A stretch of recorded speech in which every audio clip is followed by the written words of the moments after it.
સહારા દરવાજા વિસ્તારની ઘટના બ્રિજની કામગીરી દરમિયાન પાણીની પાઇપલાઇન તૂટી પાણીની લાઇનમાં ભંગાણ થતા હજારો લીટર પાણી વેડફાયું. પાણી વેડફાતા ટ્રાફિક સર્જાયો.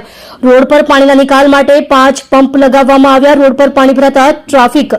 સહારા દરવાજા બ્રિજ પર 2 કિલોમીટરનો ટ્રાફિક. તમે જોઈ રહ્યા છો સૌથી પહેલા ન્યૂઝ આપતી સેવા ન્યૂઝ ગુજરાત, ડાયરેક્ટર અજમલ જાદવની સાથે.